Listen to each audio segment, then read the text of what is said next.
성도의 견인이라는 제목으로 말씀을 증거하겠습니다. 사람 신체의 건강에서 다 중요하지만 특별히 그 뼈 건강, 뼈가 건강해야 된다고 생각합니다. 아울러 우리 근육과 신경도 건강해야 됩니다. 그래야 앉고 일어설 수 있고 또 달려갈 수 있고 물건을 들어 올릴 수 있고 내릴 수가 있습니다. 그처럼 우리 성도 신앙생활에 활동에 지장이 없도록 하려면 우리가 하나님의 말씀을 바로 알아야 되는데 그것을 신학적으로는 교리라고 합니다. 그러니까 교리를 잘 알아야 마치 영적인 뼈가 근육과 신경이 건강하게 되는 것이고 신앙생활을 적극적이고 원만하게 잘 할 수가 있는 것입니다. 깔뱅이 5대 교리를 우리에게 가르쳐 주었는데 이것은 존 칼뱅이 가르쳐 준 게 아니고 그의 그 제자들이 집대성해서 5가지로 쉽게 전달해 주었습니다. 1608년에서 1609년경 네덜란드 도르트의 회의에서 결정 사항입니다. 거기서 5가지를 선언했죠. 이것을 세상에 널리 알려야 되겠다. 그런데 교리라는 게 어렵잖아요. 그래서 생각해낸 것이 이 5가지 교리의 앞자만 따니까 희한하게도 튤립이라는 말이 만들어졌어요. 그러니까 네덜란드에서는 튤립이 제일 유명한 꽃이잖아요. 1년에 90억 송이가 팔린다고 합니다. 전 세계적으로. 그래서 우리가 튤립 신앙을 전파해야 되겠다. 그러면 우리 성도들이 견고하게 믿음에 굳게 서서 살지 않겠는가. 그래서 이 튤립의 신앙이 뭐냐면 앞에 T자 아닙니까? 토탈 디프로버티에서요. 전적 타락이라는 뜻이에요. 영어는 몰라도 괜찮아요. 근데 이제 튤립이니까 우리말로 하는 것보다 이건 전 세계 어디 가든지 다 통하는 거예요. 튤립 신앙 그럼 다 알아요. 두 번째는 U 아닙니까? Unconditional Election이니까 무조건적 선택이라는 거예요. 두 번째 교리죠. 인간은 다 전적으로 타락했고 하나님 우리를 선택할 때 조건 없이 무조건적으로 선택하셨다는 거예요. 인간의 행위와 전혀 상관없이 또 하나님이 보시기에 너는 내가 택해야겠다고 해서 하는 것이 아니라 아무런 조건 없이 창세전에 그리스도 예수 안에서 우리를 택해 주셨다는 거예요. 이것이 바로 깔뱅주의자들이 믿는 두 번째 성경을 통해서 집대성한 5가지 교리 중에 두 번째입니다. 그 다음에 TUL이지 않습니까? 그 L은 그 Limited Atom입니다. 이거는 뭐냐면은 제한적인 속죄라는 뜻이에요. 그러니까 누구나 다 구원해 주신 게 아니고 그 구원받는 사람들이 제한되어 있다. 그 사람이 하는 걸 봐서 구원해 주시는 게 아니에요.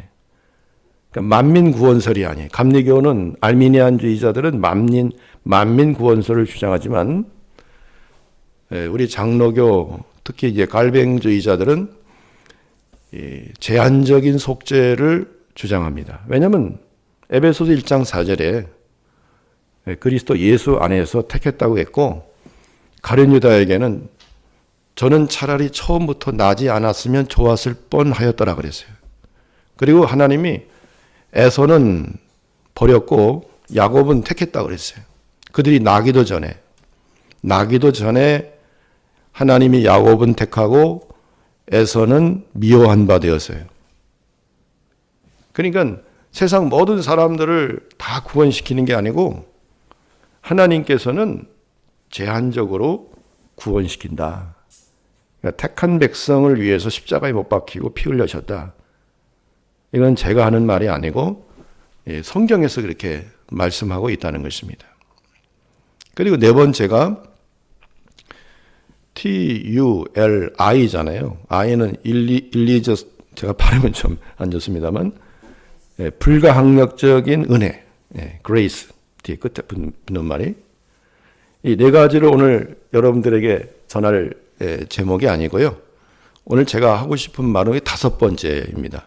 그게 바로 튤립 신앙의 맨 마지막, perseverance, 그죠? perseverance of saint입니다. 성도의 견인입니다.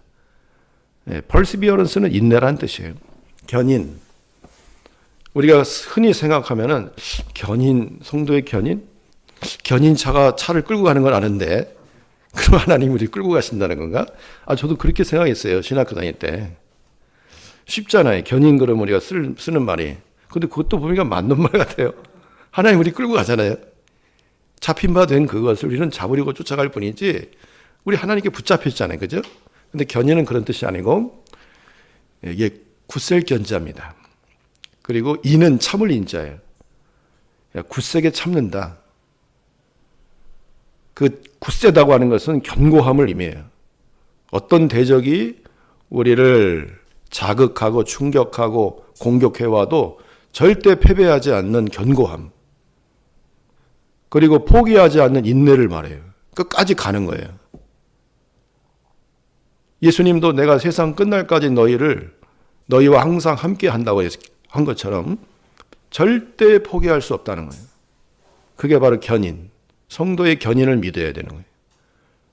중도에 탈락하는 게 없어요. 하나님은 끝까지 우리와 함께 하신다는 거예요. 그걸 믿어야 된대요. 예수 믿다 중도에 타락해서 지옥 가는 일 없습니다. 그래서 우리는 이 성도의 견인을 통해서 성도 구원의 그 영원성을 믿어야 돼요. 한번 회개하고 예수 믿는 사람은 절대로 지옥 가지 아니하고 그 구원이 취소되지 아니하고 그 구원이 없어지지 않습니다. 이건 영원한 거예요. 우리 행위하고는 상관이 없어요. 이거는 믿음으로 말미암아 되는 것이고 하나님의 은혜로 되는 것입니다. 하나님의 관점에서는 하나님의 은혜죠. 하나님의 선택이죠. 그러나 우리 인간의 관점에서는 믿음으로 되는 거예요. 그러니까 예수를 믿을 때 구원받습니다. 2020년에 어떤 목사님이 이렇게 설교를 제목을 붙였더라고요. 많은 성도들이 지옥 가는 이유. 제목에서부터 좀 뭔가가 문장이 안 맞죠? 성도가 어떻게 지옥 갑니까? 교인들이 지옥 가는 이유라고 하면 이해됩니다. 교인이라고 해서 성도가 될 수는 없으니까요. 그러나 성도는 예수 믿는 사람을 성도라고 부릅니다. 절대로 지옥 가지 않습니다.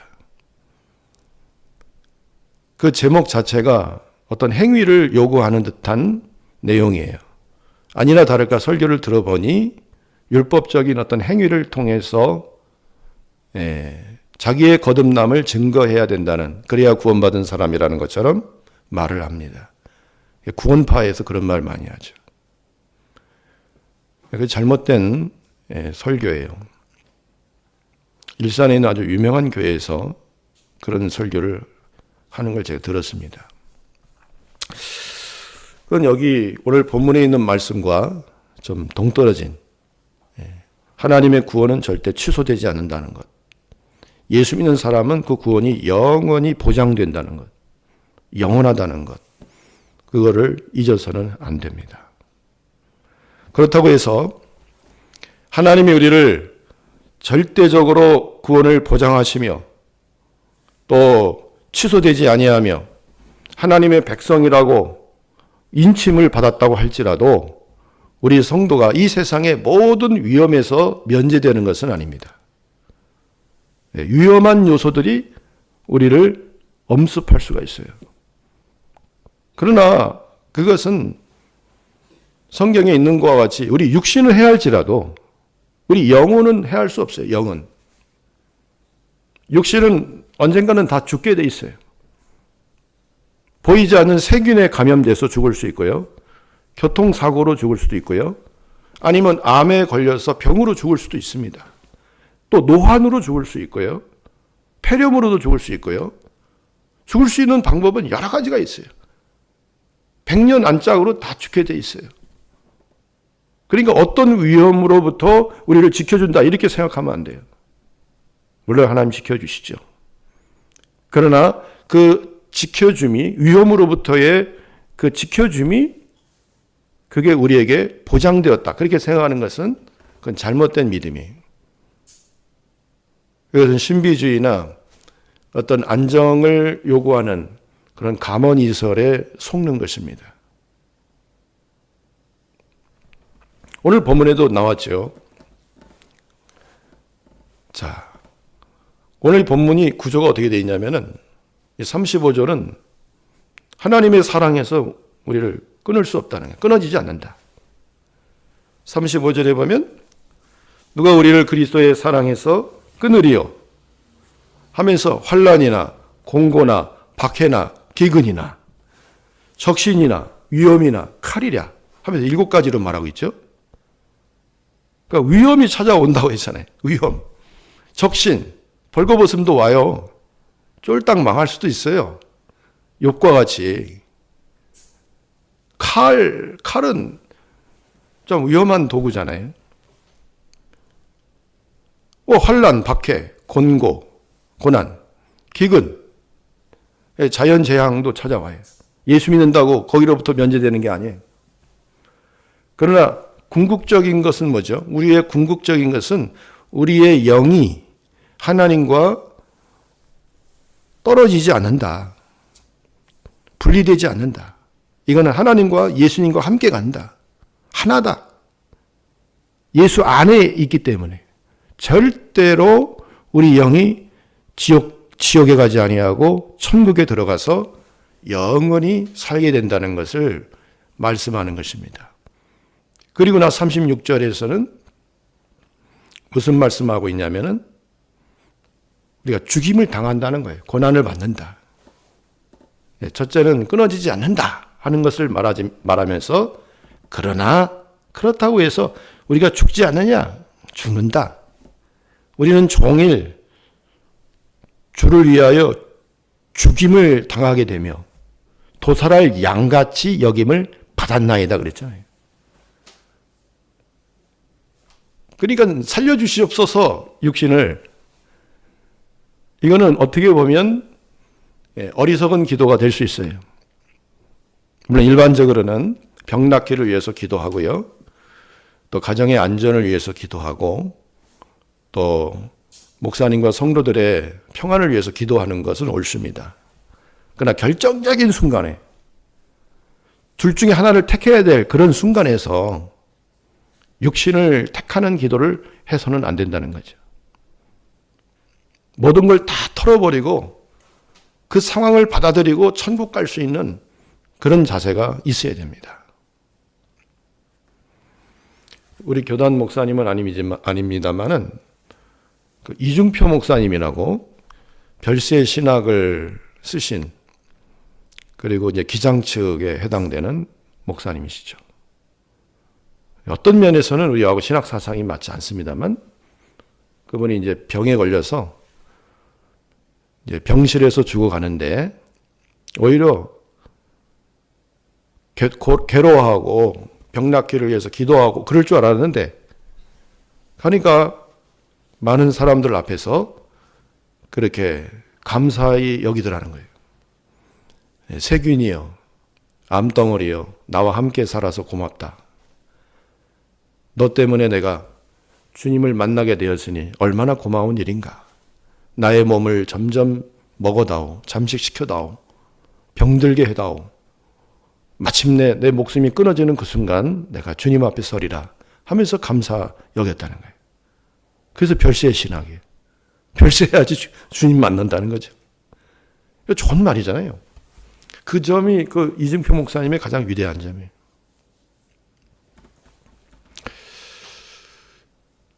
모든 상황을 받아들이는 거예요. 받아들이고 천국을 향해서 그 순교 직전에 있었던 스데반 집사님과 같이 주께서 하나님 우편에 서서 자기를 영접하는 것을 자기는 보고 있었다 그랬잖아요. 그러면서 그 돌에 맞아 죽습니다. 그렇지만 37절에 가서는 어떻게 해요? 우리가 이 모든 일에 넉넉히 이긴다는 거예요. 이게 참 이게 전혀 이게 반어법을 자꾸 쓰고 있습니다.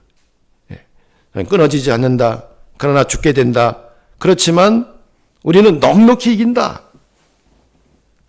병 주고 약 주고 하는 겁니까? 그렇게 들릴지 모르지만 그건 아닙니다. 사도 바울이 로마 교인들에게 현실을 분명하게 찝어주면서 그러나 고난도 당한다. 그렇지만 우리가 넉넉히 이긴다. 위로도 주는 거예요. 상황을 받아들이고 그리고 상황 속에서도 위로도 해주는 거예요. 그렇지만 우리가 이기게 돼 있어. 그게 37절이잖아요. 이 모든 일에 우리를 사랑하시는 이로 말미암아 이기는 원인이 어디에 있어요? 예수님이 우리의 배경에 계시잖아요. 우리 힘의 근원이 있어요. 그분의 도우심으로, 그분의 사랑하심으로 우리는 넉넉히 이긴다. 이런 말씀을 들을 때마다 로마에서 고난당하는 모든 로마 교인들이 얼마나 위로가 되겠습니까? 그래서 예수님을 더욱 의지하게 되는 거예요. 주님을 찬양하게 됩니다. 주님을 바라보게 돼요. 그러면서 마지막 이제 38절 39절에 가서는 결론으로 끊어지지 않는다. 끊을 수 없느니라고 또 매듭을 짓습니다. 이 결론이에요. 38절 39절이 내가 확실하노니 사망이나 생명이나 또 현재일이나 장래일이나 천사들이나 권세자들이나 높음이나 깊음이나 높음이나 능력이나 높음이나 깊음이나 다른 어떤 피조물이라도 우리를 그리스도 예수 안에 있는 하나님의 사랑에서 끊을 수 없느니라 하면서 가장 궁극적인 성도의 견인을 말해주고 있는 것입니다. 절대로 끊어지지 않는다. 그래서 이 8장 35절로부터 39절이 우리가 믿고 있는 성도 견인에 대한 교리의 근거 성경 구절입니다. 우리는 굳건히 서서 참음으로 견뎌내게 되어 있다는 거예요. 성도의 구원이 무너지지 않는다. 여기만 있는 것이 아니고 빌립보 1장 6절에도 있습니다. 거기는 뭐라고 되어 있냐면 착한 일을 행하신 이가 그리스도 예수의 날까지 그걸 이루신다 하는 말씀이 있어요.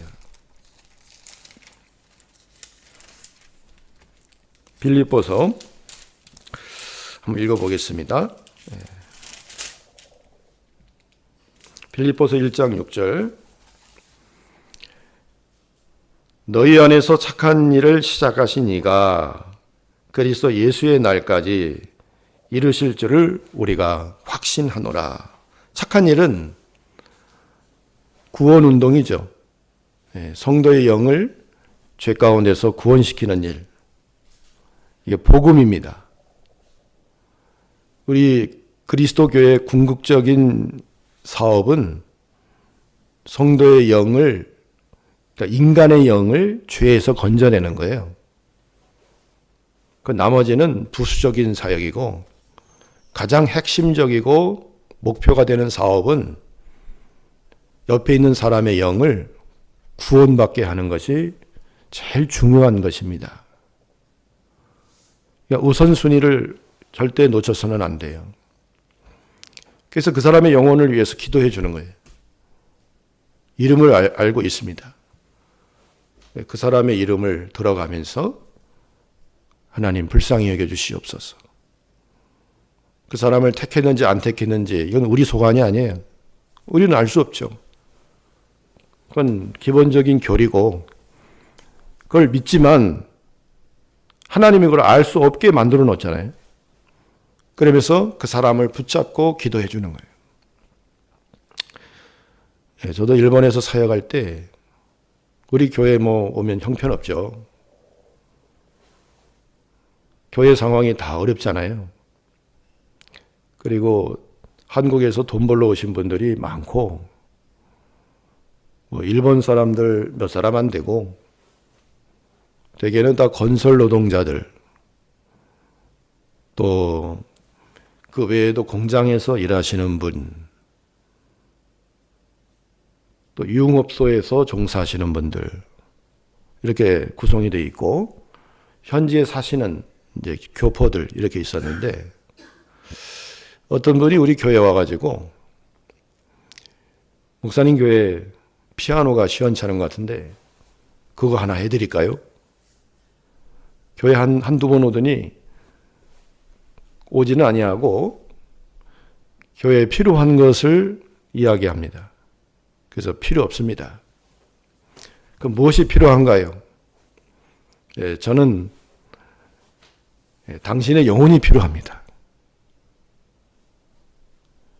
이런 거 아무리 많이 갖다 놔봐야 예수 안 믿으면 영원히 지옥 갈 건데 제발 예수를 믿으세요.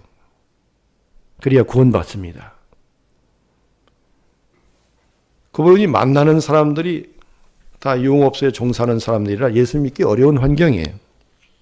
그런데 어느 날 그분의 동생이 우리 교회를 찾아왔더라고요.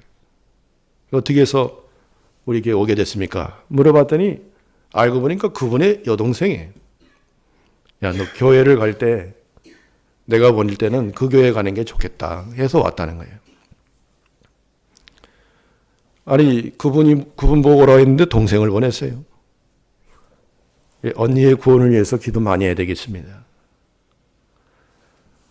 인간의 영혼이 천하보다 귀한 거예요. 한 사람 전도하는 게 쉬운 게 아닙니다. 교회는 왔지만 중생하는 게 어려워요. 그거는 성령의 역사로 거듭나는 것이고 또 하나님의 말씀으로 되는 거예요. 그러니까 말씀과 성령의 역사로 거듭나기 때문에 그분이 성경을 가까이 하고 성경을 읽고 그걸 통해서 깨달음을 얻도록 자꾸 우리가 옆에서 도와줘야 되는 거예요. 그럼 나머지는 성령이 역사해요. 성령은 진리 가운데로만 역사합니다. 그러니까 진리가 없으면 역사 안 해요.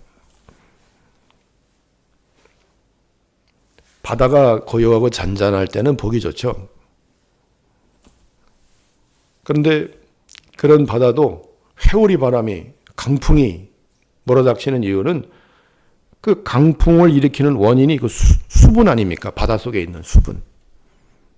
또 공기가 뭐 차가운 공기, 더운 공기가 만나면 그렇잖아요. 그처럼 성령도 일종의 뭐 바람과 같은 역사가 일어나요.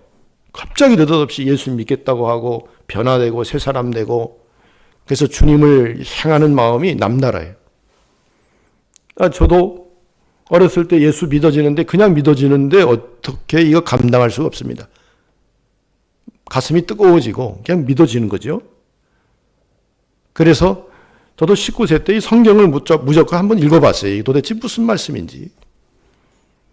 그래도 한번 읽어보니까 다르긴 다르더라고요. 그러니까 말씀과 성령이 함께 역사하는 거예요. 그러니까 말씀을 가까이 하는 사람은 소망이 있어요.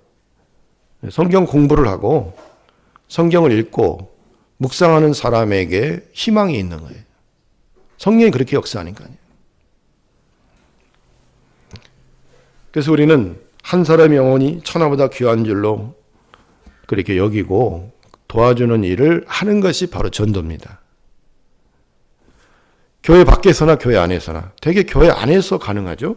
교회 밖에서는 자주 만날 수 없고 또 예수 믿으라고 해도 쑥 지나가고 이러니까 최대한 교회 나올 수 있도록 길을 열어주지만 이제 교회 안에서부터가 본격적인 전도가 시작되는 거예요. 그래서 교회 안에서 잘해야 됩니다. 처음 나온 사람, 오래 다닌 사람, 그분들에게 그리스도의 사랑을 실천하고 성경 공부를 통해서 요긴한 핵심되는 진리를 자꾸 가르쳐 줘야 돼요. 그래서 성경 공부반이 필요해요. 이단들도 성경 공부를 집중합니다. 신천지 같은데, 구원파 이런데 보면은 얼마나 조직적으로 잘 되어 있는지 몰라요. 그러니까 미혹하는 세력들도 성경 가지고 합니다. 왜? 성경에 대한 아주 매력적인 그런 것들을 맛보았기 때문에 야, 이것 가지고 하면 되겠구나. 근데 그들이 믿는 건 잘못 믿는 거죠. 그러나 성경에서 역사가 나타나는 것은 확실한 겁니다. 또 요한복음 10장 27절 이하에 보면 예수님이 그러셨죠. 나는 양의 목자라고. 내 양은 내 음성을 들으며 나는 그들을 알고 그들은 나를 따라오거니와 또 내가 그들에게 영생을 주노라 그랬습니다. 그러니까 예수 믿는 사람은 예수님께서 우리에게 영생을 주셨기 때문에 그게 취소되지 않아요. 결코.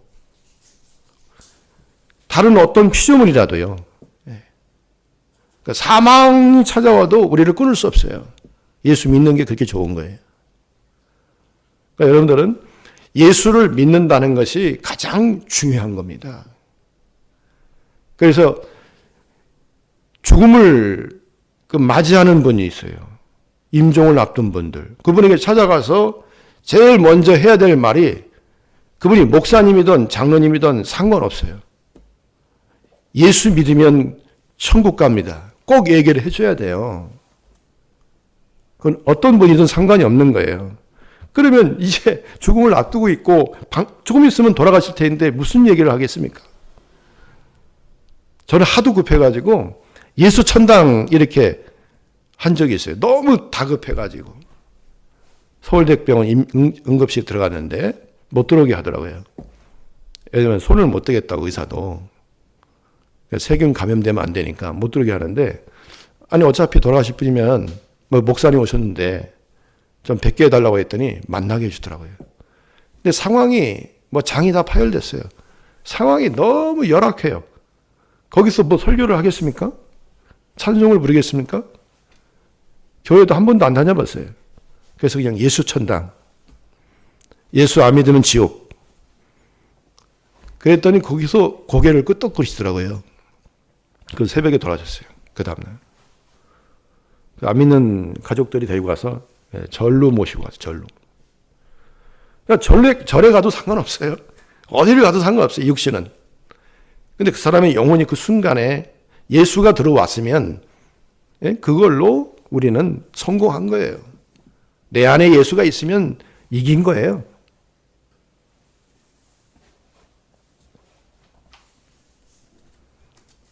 이것이 우리 성도들의 살과 뼈입니다. 이것이 닥트린, 교리예요.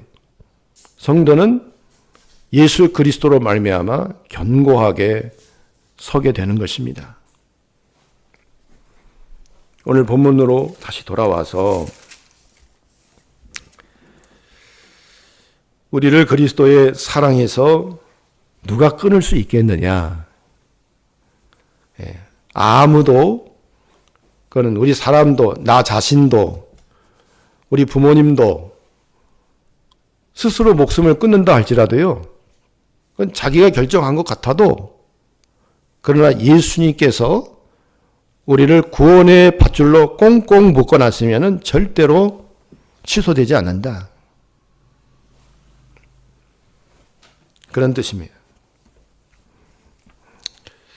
그래서 우리 돌아가신 이병기 목사님께서는 우리가 자살 문제에 대해서 가서 많이 여쭤봤는데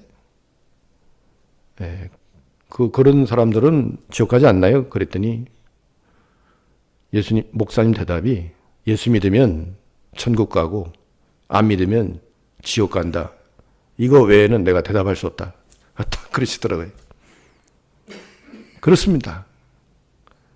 어떤 수단과 방법이 다 존재한다 할지라도 그분이 살아있는 동안 예수를 믿었으면 천국 가고 안 믿으면 지옥 가는 거예요. 즉 구원의 확신이 없었으면 자기가 믿었다라고 하는 확신이 있어야죠. 스스로가 그걸 감지해야죠. 그러나 감지할 수 없는 나이도 있죠. 태어나자마자 이 사람이, 이 아이가 천국에 갔을까 안 쓸까? 그런 나이도 있겠지만은 보편적으로는 믿음의 확신, 구원의 확신이 있습니다.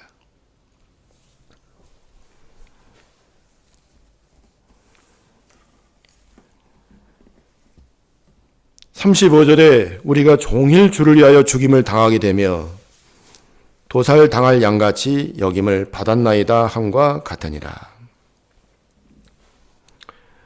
사도 바울은 복음을 전하다가 위험한 일을 많이 만났습니다. 강도의 위험도 있었고 또 바울을 죽이고자 결심한 40명의 자객들도 있었습니다. 쫓겨다니면서 도망 다니면서 바울의 목표는 스페인까지 가서 복음을 전하는 것이라 결국에는 스페인을 갔다는 이야기가 있어요. 확실히 모르겠지만 서반하죠. 그러니까 살든지 죽든지 그리스도가 존귀히 되는 것을 목표로 삼았기 때문에 바울은 이런 도살할 양같이 여김을 받았을지라도 끝까지 복음을 전파하는 일, 인간의 영혼을 구원하는 일, 이 일을 위해서 최선을 다해 나갔습니다. 그러나 이 모든 일에 우리를 사랑하시는 이로 말미암아 우리가 넉넉히 이기느니라. 승리. 성도의 삶은 결국에는 하나님의 은혜로 승리하게 된다는 사실을 말씀해 주고 있어요. 그러므로 우리가 승리하기 위해서 그리스도 사랑 안에 거해야 되고 하나님의 전신갑주를 입어나가야 됩니다.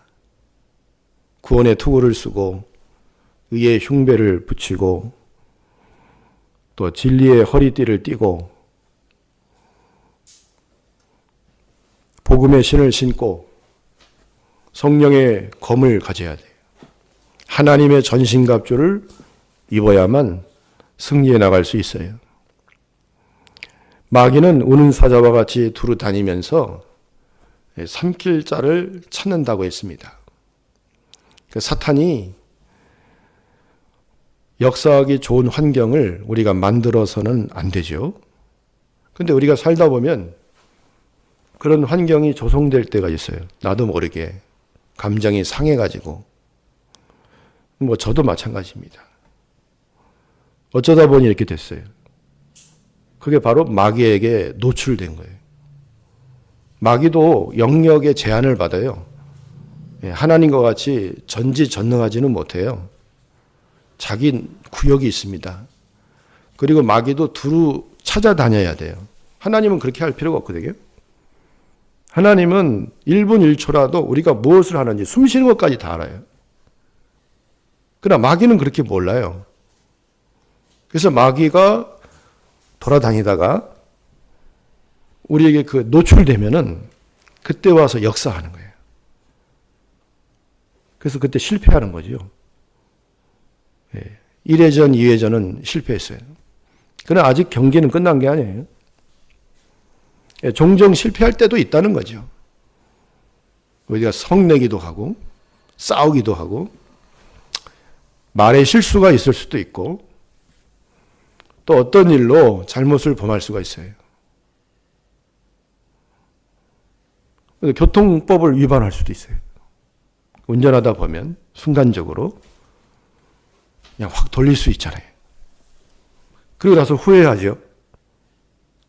어디 카메라가 있었을 텐데 노출만 안 되면 괜찮은데 이거 노출되지 않았나?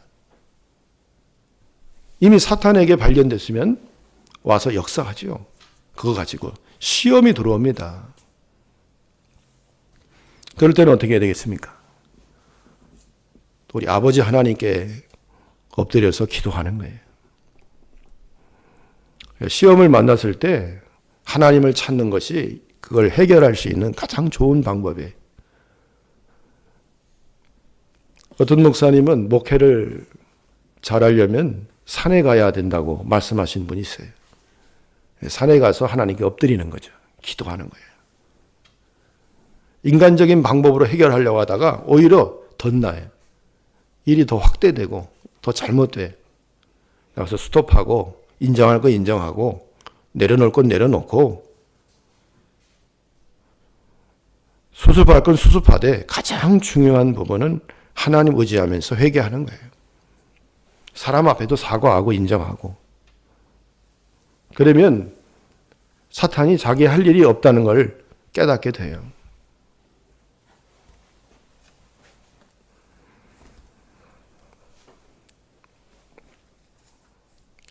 그런 가운데서도 우리는 하나님이 간섭하신다는 확신을 가져야 됩니다.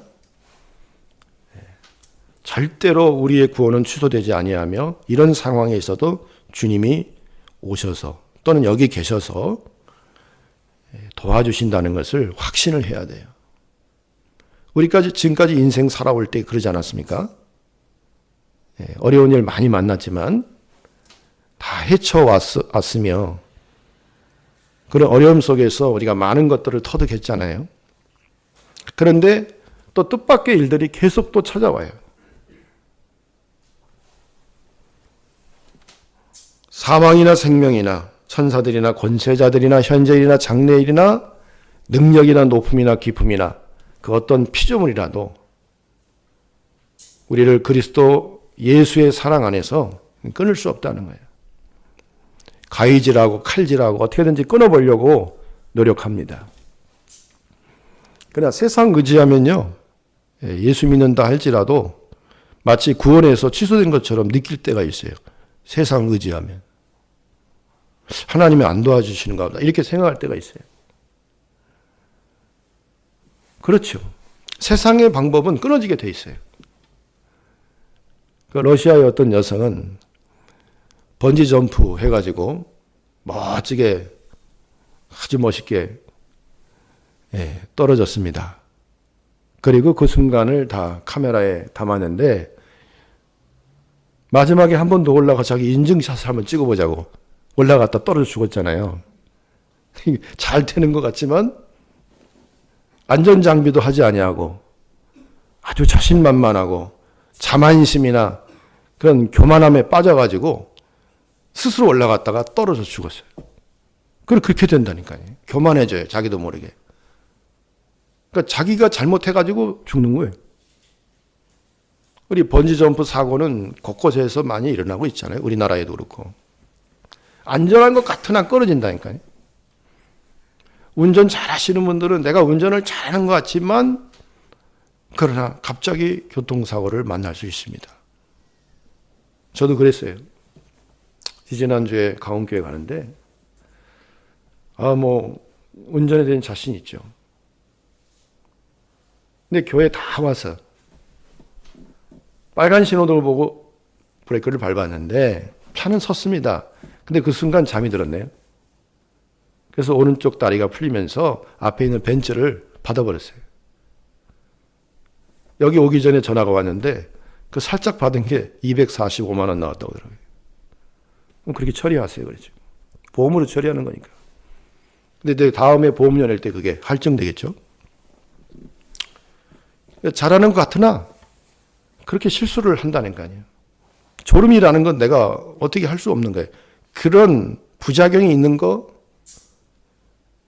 우리가 생각을 못했죠. 그러나 뜻밖의 일이 꼭 찾아온다는 거죠. 삼가 조심하지 아니하면. 그래서 우리는 하나님을 전심으로 구하고 찾고 의지하고 하나님만이 우리의 모든 문제를 해결하실 유일하신 전능자라는 걸 믿고 그분 앞에 겸손하게 낮아져서 숙고를 해나가면 하나님의 매사에 우리의 삶을 간섭하시고 인도해 주십니다.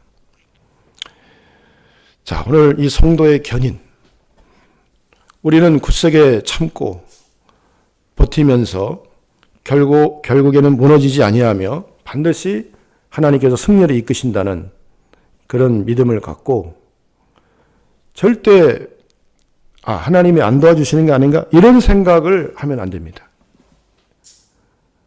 하나님이 나를 버리셨나 이런 생각도 해서는 안 됩니다. 왜 하나님께서 사랑하는 그 자식을 버리겠습니까? 그건 우리의 잘못된 생각이에요. 그런 생각이 들어올 때마다 회개하면서 우리 주님을 의지하세요. 주님을 더욱 가까이 나가세요. 그럴수록 더욱 결심을 하고 더 굳센 마음으로 나가면 우리의 신앙은 승리하게 되어 있습니다. 이 믿음을 가지고 나아가시는 우리 산정교회 모든 성도들이 다 되시기를 바라겠습니다.